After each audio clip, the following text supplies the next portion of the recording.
Welcome, everybody, to this week's podcast episode for the Financial Freedom for Physicians podcast. I'm your host, Dr. Christopher Liu. And as you know, I talk about four different types of freedom: time, financial, location, health freedom. And in that light, I'm always trying to bring guests from all different walks of life, impacting the world.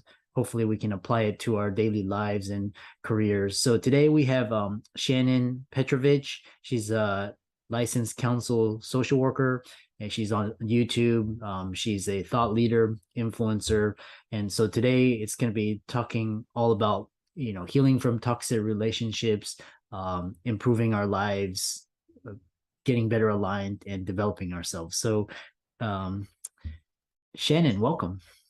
Thank you so much, Dr. Liu. I'm really thrilled to be here. Yeah, I know we had talked about talk backstage and you know connected through Podmatch. Tell us more about yourself and how you got started, and we'll go from there. Well, I've been a therapist for about 35 years. And in that time, I really, value and cherish my work. But about 4 years ago, I realized that there are so many millions of people around the world who don't have any access to mental health help, or even information, strategies, even basic things. And so I decided to start a YouTube channel, and I called it Therapist Talks. And just had a lot of different topics that I would address. And then all of the comments coming back and all of the questions and all of the focus seemed to be on toxic relationships, especially narcissistic relationships. So that started to become more of my focus because that was the biggest need. And then about a year ago, I realized that just doing 10-minute videos wasn't really doing justice to the people who really, really needed help. So I wrote a book and published it in May. And it's called Out of the Fog into the Clear: Journaling to Help You Heal from Toxic Relationships. Oh, wow. Yeah, it's quite interesting how you source the crowd and through social media and through creative content. And what's interesting is and then that grew, and then so that developed into writing a book. um I know you talk about these kind of your big key ideas. So one thing is this dealing with and healing from toxic relationships. Right. It's unfortunately a very, very, very large problem.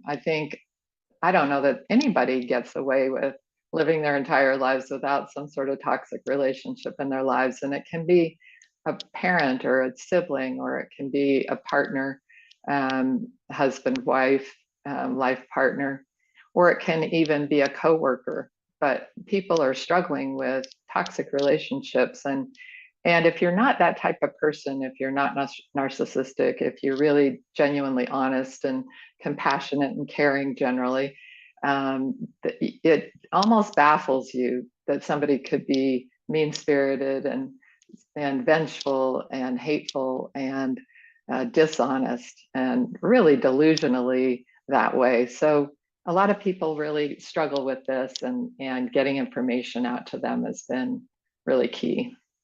Yeah. And why are there define what a toxic relationship is, just kind of emotionally or energetically, or just kind of the underlying dynamics, so people can identify or understand what a toxic relationship is. Yeah, and I think that's part of the problem. A lot of times we get sucked into something and we think that we're in love, and we're actually being depleted over time. So a toxic relationship is with somebody who is basically very much about themselves, and they're not a whole person sharing with another whole person to better each whole person. They are sort of a black hole in the universe, if you will, or a vampire who locks onto somebody and sucks the blood out of them. You can't always see it initially, but as you get better at taking care of yourself internally, you will see it. So it's really important. And I start my book this way, with assessing the toxic relationship within your own self, because a lot of people, probably even most of us, are really, really hard on ourselves. And when we are struggling, we think that we are telling ourselves, I'm so stupid, I'm such a loser, this is awful, I can't believe I blew this badly. And so even really brilliant, really amazing people tend to be really hard on themselves internally. And so essentially you have a toxic relationship with yourself that you have to address first. And then when you get clear of that and you recognize who you really are as a whole person, and then you won't allow other people to devalue you or run you down or lie to you and get away with it, or be in that delusional selfishness with you. Yeah. Yeah, that's great advice. And you were talking about, toxic relationship, and the most common I hear about is, the narcissist and the codependent, and they latch onto each other and they just feed off each other. And, there's all this drama, and, one can't survive without the other. The others I hear about is, bullying. Usually, bullies, if you stand up to them and they usually back down. So, these are kind of the most common two. And like, what are some strategies or tools or tactics that someone can do to get free from a abusive partner, this a sort of a toxic situation? Yeah, that's so important. Thanks for asking. I like to think of it as sort of like an empty somebody who's really toxic and self-centered, narcissistic traits, is like a hot air balloon that has to be constantly pumped with hot air, or it implodes and then it explodes.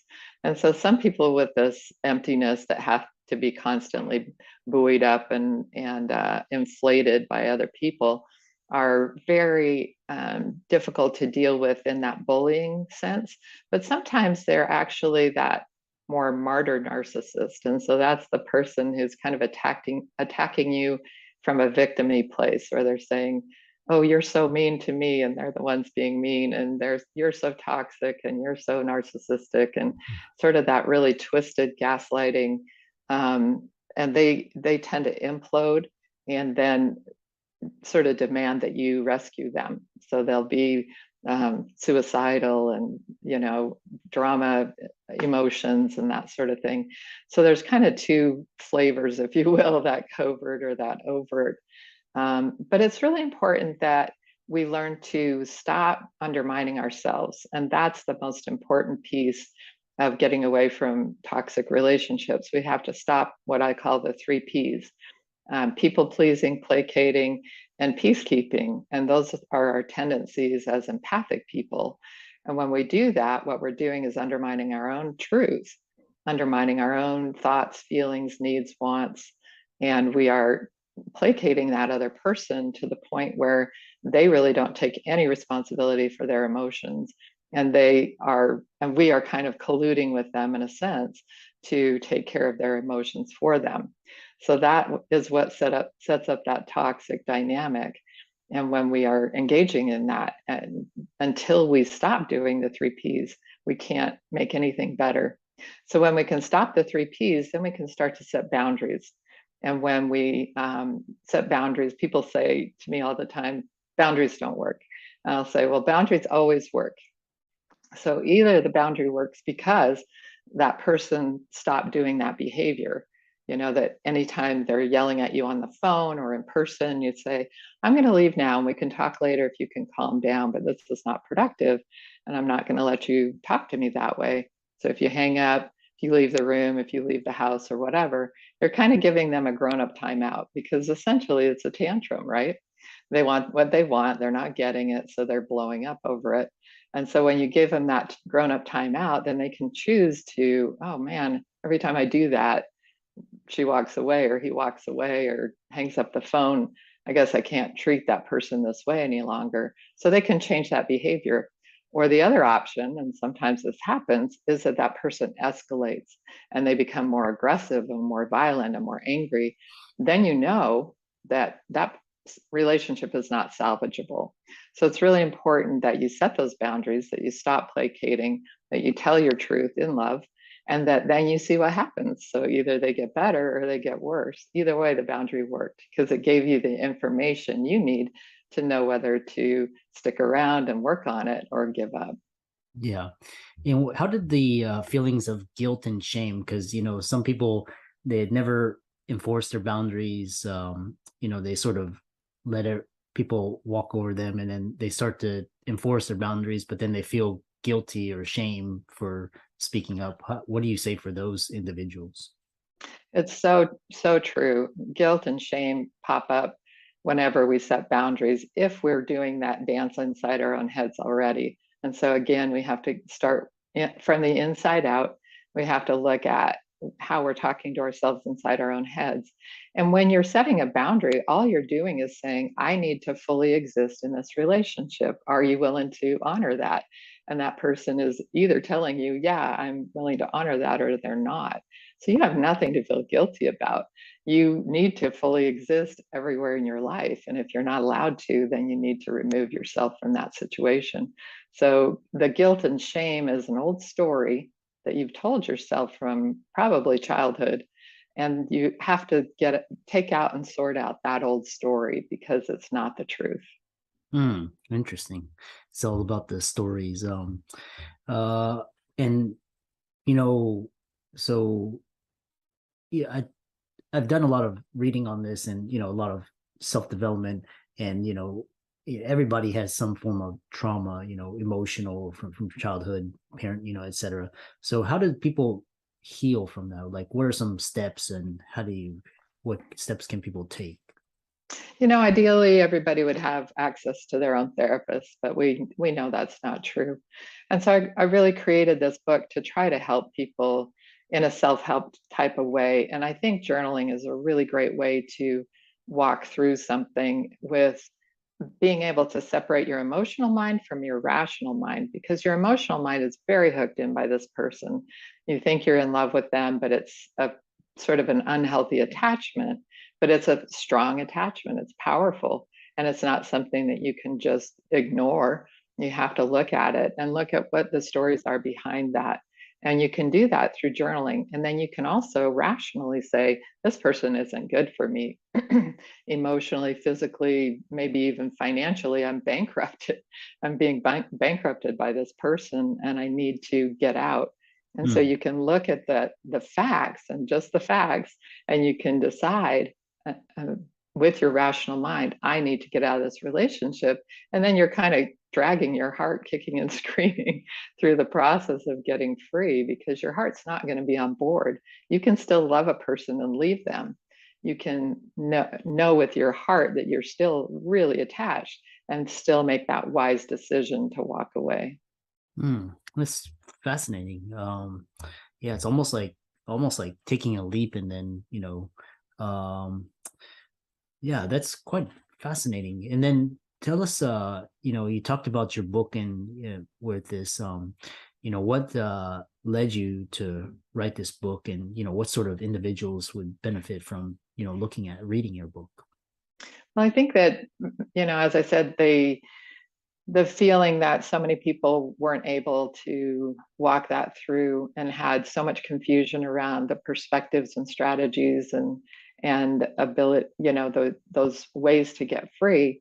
So I wanted to write a book and pull it all together. And I did the journaling prompts throughout it so that people would have a guide in a sense. But you can use the journaling prompts just to ask yourself those questions. You don't have to write it out and journal it all out, because some people hate that. Or you can use those questions to talk it through with a family member or loved one that is on your team. And when you write out those facts, then it helps you to keep the facts straight and your rational mind straight, so that you can walk it through. But for a lot of people, just understanding the difference between your rational and your emotional, understanding the concept of trauma bonding helps them get free. So anybody who's been through a toxic relationship, and even if you've gotten free, but you're not emotionally separated yet, because a lot of people will be 3,000 miles away and still ruminating about that person, or still obsessed with that person, or stalking them online to see if they now have a partner and now are married, and what was wrong with me that I couldn't make it work. All of that stuff you torture yourself with. So even if you've gotten free, physically, but you're not free emotionally, you could benefit. Interesting. Um, I know a lot of this is, trauma healing work, all of that alignment and what manifesting. All of these are very interesting and very powerful tools and fields. How can people follow you, research you, contact you, and even and also look at your book? Thanks. Therapisttalks.com or nofoggydays.com will get you to the same place. And that has the link to my book. It's also on Amazon and Kindle. Um, but nofoggydays.com is my website. You'll see my YouTube channel there. On YouTube, it's just Therapist Talks. And I think the same on Instagram and Facebook. Excellent. And for all the listeners out there, Shannon's resources will be in the links and show notes. And we want to thank again Shannon for coming on and being a wonderful guest and talking to us about healing and trauma. And it's been a great discussion. So thanks so much. And we look forward to hearing about your future success. Thanks so much, Dr. Lou. I really enjoyed meeting you.